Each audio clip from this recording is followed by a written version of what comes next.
সুপ্রিয় দর্শক, কাছে দূরে দেশে বিদেশে যে যেখান থেকে দেখছেন আন্তরিক মোবারকবাদ জানিয়ে শুরু করছি আমাদের আজকের আলোচনা। কেমন আছেন আপনারা?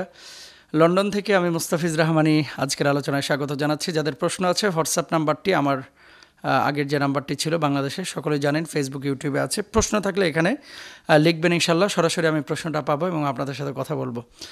আর একান্ত কোনো যোগাযোগ থাকলে এই নাম্বারে আপনারা করতে পারেন। অবশ্যই টেক্সট লিখবেন, সরাসরি ফোন করবেন না। আজকে যে প্রশ্নটি আমাদের কাছে এসেছে যে মোহতারাম, কোন সম্পদে জাকাত আসে, মানে যেসব সম্পদে জাকাত আসে আর যেসব সম্পদে জাকাত আসে না, যদি একটু বলতেন। আচ্ছা, এক নম্বর, জাকাত আল্লাহ সুবহানাহু ওয়া তাআলা পবিত্র কোরআনুল কারীমের মধ্যে বান্দাদের জন্য ফরজ করেছেন, ওয়া আকিমুস-সালাহ ওয়া আতুজ যাকাহ, নামাজ কায়েম করো, জাকাত আদায় করো। রাসূল আকরাম সাল্লাল্লাহু আলাইহি ওয়াসাল্লাম বলেছেন, বুনিয়াল ইসলামু আলা খামসিন শাহাদাতু আল্লা ইলাহা ইল্লাল্লাহ ওয়া ইকামিস-সালাহ ওয়া ইতাইজ যাকাহ।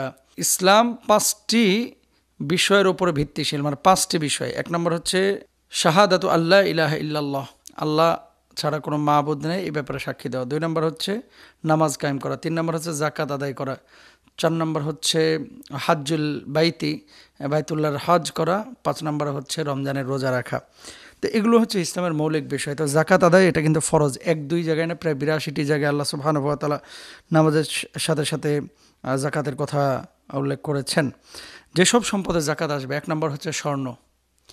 যদি 85 গ্রাম, মানে এই পরিমাণ স্বর্ণ যদি আপনার কাছে থাকে, 7.5 ভরি স্বর্ণ, তাহলে আপনার উপরে জাকাত আসবে। 2 নম্বর হচ্ছে রৌপ্য, সর্বনিম্ন 595 গ্রাম।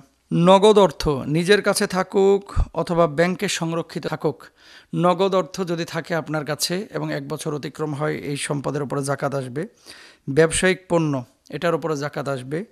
জমিন থেকে উৎপাদিত রবি শস্য, যেগুলো শুকিয়ে সংরক্ষণযোগ্য, যেমন ধান, গম, সরিষা, ভুট্টা ইত্যাদি, অথবা ফল ফলাদি যেগুলো শুকিয়ে সংরক্ষণযোগ্য, যেমন খেজুর, কিশমিশ ইত্যাদি, এগুলোর উপরে জাকাত আসবে। আরেকটি বিষয় হচ্ছে গবাদি পশু, এই সম্পদগুলোর উপরে মোটামুটি জাকাত আসবে।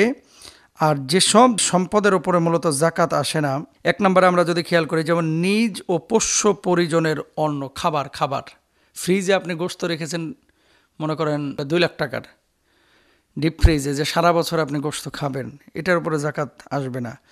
তারপরে বস্ত্র, বাসস্থান এবং বাহনের উপরে জাকাত ফরজ না। আপনি যে গাড়িটা ব্যবহার করছেন বা যে ঘোড়াটা ব্যবহার করছেন, এটার উপরে জাকাত আসবে না।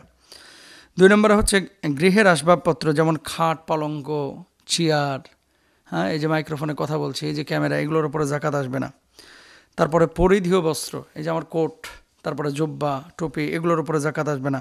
দোকানপাট বা ব্যবসা প্রতিষ্ঠানে এমন আসবাবপত্র যা ব্যবসা পণ্য নয়, আপনি এই পানি খাওয়ার জন্য একটা বোতল রাখছেন, তারপরে মনে করেন যে বাইকটা ব্যবহার করেন, এগুলোর উপরে জাকাত আসবে না। ফার্নিচারের দোকানে বিক্রির উদ্দেশ্যে যেসব ফার্নিচার রাখা থাকে, যেহেতু বাণিজ্য দ্রব্য, তাই এইসবের উপরে জাকাত ফরজ হবে। ফার্নিচারের উপরে, যেগুলো ব্যবসার জন্য যেগুলো রাখা হয়েছে। ঘর বাড়ি দোকানপাট তৈরি করে ভাড়া দিলেও তাতে জাকাত ফরজ নয়, তবে এসব ক্ষেত্রে ভাড়া বাবদ যে অর্থ পাওয়া যাবে তার ওপর জাকাত আসবে। অতিরিক্ত যে অর্থটা 1 বছর অতিক্রম হয়ে গেছে এবং এই টাকাটা আপনার কাছে জমা হয়ে যাচ্ছে, তাহলে আপনাকে অবশ্যই জাকাত দিতে হবে। তাহলে আমরা কোন পণ্যে জাকাত দেবো? এখন কতদিন আপনি হিসাব করবেন? চন্দ্র মাস হিসাব করবেন, 365 দিন না, চন্দ্র মাস 354 দিন, রাইট? 354 দিন আপনারা হিসাব করবেন চন্দ্র মাসের। ধরেন এবছর আপনি জাকাত আদায় করলেন 27শে রমজানে, তো আগামী বছর এই চন্দ্র মাসের হিসাবে 27শে রমজানের সময় আপনার জাকাত ফরজ হয়ে যাবে। আপনি এই পুরো 1 বছরের যে অতিরিক্ত টাকাটা আপনার কাছে ছিল আপনার ভরণ পোষণের বাইরে, এই অতিরিক্ত টাকাটার উপরে আপনি জাকাত দেবেন ইনশাল্লাহ।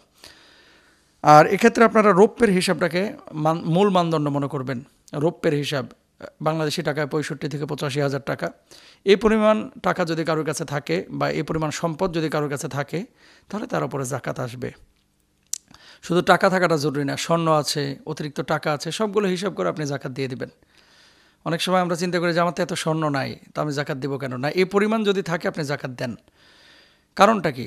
অফি আমওয়ালিহিম হাক্কুল লিসাইলি ওয়াল মাহরুম, আল্লাহ সুবহানাহু ওয়া তাআলা এই প্রত্যেকটি ধনীর সম্পদের মধ্যে গরিবের কিন্তু হক রয়েছে, এটা স্পষ্টভাবে বলেছেন। তো আপনি যদি দিতে কার্পণ্য করেন, আল্লাহ কিন্তু আপনার সম্পদে সংকীর্ণতা দিবেন। জাকাত যদি না দেন, জলে স্থলে বিপদ বাড়বে। জাকাত যদি ঠিকমতো আদায় না করেন, আকাশের বৃষ্টি, এমন বৃষ্টি ওয়ালাম ইয়ামনাউ যাকাত আমওয়ালিকুম ইল্লা মুনিয়াল কাতরা মিনাস সামা, যে বৃষ্টিটা আমাদের জন্য বারাকার, এই বৃষ্টিটা বন্ধ হয়ে যাবে। সুতরাং বারাকার জন্য আপনারা জাকাত দেবেন ইনশাআল্লাহ তাআলা। সম্পদ বাড়বে, জাকাত দিলে সম্পদ কমে না, নবীজি সাল্লাল্লাহু আলাইহি ওয়াসাল্লাম নিজে বলেছেন।